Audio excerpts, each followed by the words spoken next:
নমস্কাৰ welcome back to my channel. আজি মই এটা কেকৰ ৰেচিপি লৈ আহিছোঁ যিটো মই একদম কম বস্তুৰে বনাম, আটা আৰু গুড়ৰ। সো বলকচোন ৰেচিপিটো ষ্টাৰ্ট কৰোঁ।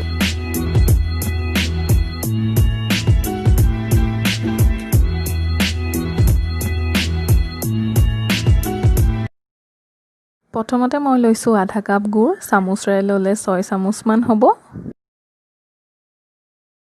1/4 কাপ ৰিফাইন তেল লৈছোঁ, আধা কাপ দৈ লৈছোঁ। এইখিনি মিক্স কৰি ল'ম। এতিয়া মই 1 কাপৰ জোখৰ আটা লৈছোঁ।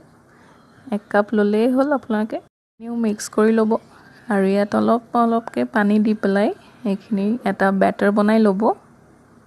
2 চামুচেৰে 1 চামুচ বেকিং পাউডাৰ দিছোঁ, আধা চামুচ বেকিং সোডা আৰু এচিকুট নিমখ দিছোঁ। নিমখ দিলে ভাল হয় টেষ্ট। এইখিনি হৈ গৈছে মিলোৱা। এয়া হৈ গ'ল, বেটাৰটো ৰেডি হৈ গ'ল আমাৰ। এতিয়া মই এটা টিফিন বাতি লৈছোঁ, যিকোনো ষ্টিলৰ বাতি ল'লেই হ'ল আপোনালোকে। মই এনেকুৱা বাতি এটা লৈছোঁ, তাত ৰিফাইন তেল অলপ দি এইখিনি গ্ৰীজ কৰি ল'ম। সেইটো তাৰপিছত মই ইয়াত ময়দা দি পেলাই এইখিনি ভালকৈ আকৌ লগাই লৈছোঁ ময়দাখিনিও। মোৰ তাত এটা এনেকুৱা টফি আছিলে, এইটো ভাঙি ল'ম আৰু ওপৰত দি দিম। আৰু ইফালে কেৰাহী এটাত মই ষ্টেণ্ডডাল দি প্ৰিহিট কৰি ল'ম 5 মিনিটৰ কাৰণে। এতিয়া ৰেডি কৰি থোৱা বেটাৰখিনি টিফিন বাতিটোত বাকি দিব। এয়া বাকি ল'ম ধুনীয়াকৈ। অলপমান টেপাই দিব। টেপ কৰি দিলে এয়াৰ বাবলছখিনি ওলাই যায়। আৰু মোৰ অলপমান থাকি গ'ল, মই সেইখিনি বেলেগকৈ বনাম।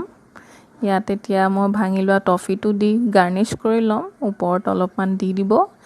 এয়া এতিয়া এইটো আমি কেৰাহীত বহাই দিম।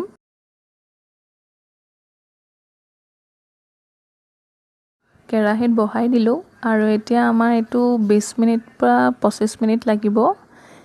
এয়া কেক হৈ আছে আমাৰ। এতিয়া কেকটো চেক কৰি ল'ম টুথপিক এডালেৰে। এনেকৈ চেক কৰি ল'ব, যদি ক্লিন হৈ ওলাই আহে মানে আমাৰ কেকটো হৈ গৈছে। মোৰ 25 মিনিট লাগিল। চ' আমাৰ কেকটো হৈ গ'ল। এতিয়া মই গেছটো অফ কৰি থৈ দিম। ঠাণ্ডা হ'লে আপোনালোকে এনেকৈ চুৰি এখন লৈ ছাইডটো এৰাই ল'ব, তেতিয়া ধুনীয়াকৈ ওলাই যায়। এতিয়া প্লেট এখন দি মই এইটো উল্টা কৰি উলিয়াই ল'ম। অলপমান টেপ কৰি দিব।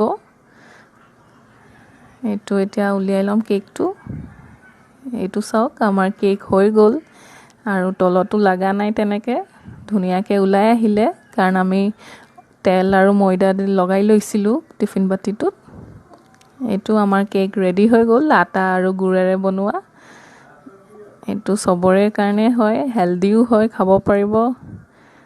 টিফিনটোত একোৱেই নালাগিলে আৰু এইটো ধুনীয়াকৈ ওলাই গ'ল আমাৰ কেক। থাকি যোৱা বেটাৰখিনি মই মোৰ ষ্টিলৰ যিটো কাপত জোখ লৈছিলোঁ সেইটোতে বহাই ল'লোঁ।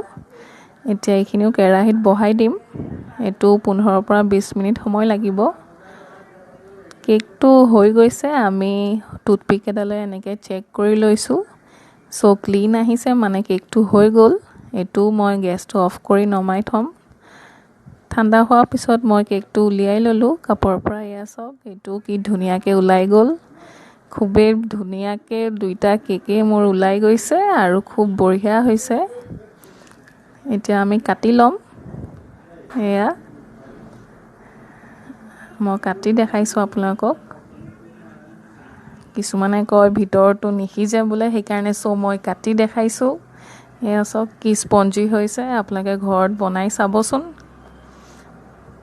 এয়া চাওক। এয়া যদি আজি মোৰ কেকৰ ৰেচিপি দুটা ভাল পালে তেন্তে নিশ্চয় লাইক কৰিব আৰু মোৰ চেনেলটো ছাবস্ক্ৰাইব কৰিবলৈ নাপাহৰিব। Thank U.